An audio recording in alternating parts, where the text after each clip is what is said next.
xisbiga cadaaladda iyo daryeelka ee UCID oo ay ku beegneed maanta maalintii labaad ee ololaha kambeynka doorashooyinka madaxtooyada Soomaaliland ayaa waxay boqolaal taageerayaal ka mid ah xisbiga UCID isugu soo bixeen shaariicada waaweyn ee magaalada Ceelaf Weyn si ay u muujiyaan taageerada xisbiga UCID iyagoo socod dheer ku soo maray suuqyada magaalada Ceelaf Weyn ee galbeedka gobolkaasi Sanaag isla markaana waxay ku dhawaaqayeen codkaaga si xisbiga cadaaladda iyo daryeelka ee UCID socod dheer kadib waxay boqolaalkan taageerayaasha ah isugu soo biyo-shubteen fagaaraha khayriyada ee bartamaha magaalada Ceelaf Weyn halkaas oo ahayd goobtii loo asteeyay dabaaldegooda ugu horreyn waxa goobtaasi ka hadlay qaar ka mid ah mas'uuliyiinta xisbiga UCID ee degmada Ceelaf Weyn iyo waliba qaar ka mid ah taageerayaasha xisbigaasi waa inagu waajib asxaabta qaranka oo dhan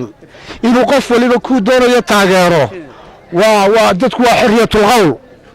annagu kii dagaalamaya iyo kii cadhoonayaba Faysal baanu maanta tuurta ku qaadanay waa xisbil qaran waa nin wadanka xaq ku leh waa nin muwaadin kuwa siyaasadda wardaya waa nin ka wadanisan oo ka daacadnimo badan weey annagu asxaabta kalena duri mayno dadweynahana duri mayno laakiin waxaan u sheegaynaa in qof waliba codkiisa xor u yahay oo aanu annagu codka aanu leenahay u cidsiinayno annagu codkayaga iyo xuduudayada waxaanu diyaar u nahay xisbiga Faysal Cali Waraal annagu aan cidna cambaaraynayn cid kalena wax yeelayn waxaanu isagana ku raacnay cadaaladda iyo aqoonsiga dadnimadiisa aad iyo aad bay mahadsanyihiin dadweynaha sida u soo shameeray xisbiga annagu cidna duri mayno UCID baynu nahay Faysal Cali Waraal aynu codeeynaa codkeena siinaynaa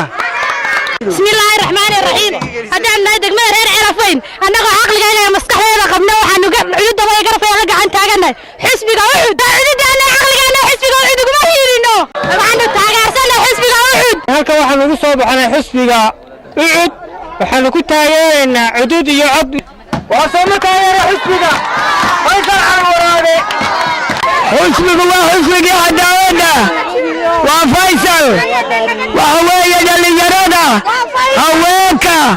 إنك وعمرنا يا حقانا وهوية عداوة بينك وكمية فيصل بهاية gabadii waxa munaasabada soo afmeeray gudoomiyaha xisbiga cadaaladda iyo daryeelka ee UCID ee degmada Ceelaf Weyn Yaasiin Maxamed Yuusuf oo bogaadiyay taageerayaasha xisbiga UCID taageerada ay u hayaan xisbigaasi isla markaana wuxuu kula dardaarmay gudoomiyuhu inay fartooda ugu hiiliyaan maalinta doorashada xisbiga cadaaladda iyo daryeelka ee UCID dhammaan taageerayaasha faraha badan ee degmada Ceelaf Weyn ee taageeraya cududooda iyo maskaxdooda iyo caqligoodaba ugu soo banaan baxay inay ku taageeraan xisbiga cadaaladda iyo daryeelka ee UCID ma hadaan la koobi karin baan idinka celinaynaa codkeena soo siin mayno UCID soo ugu wada ridi mayno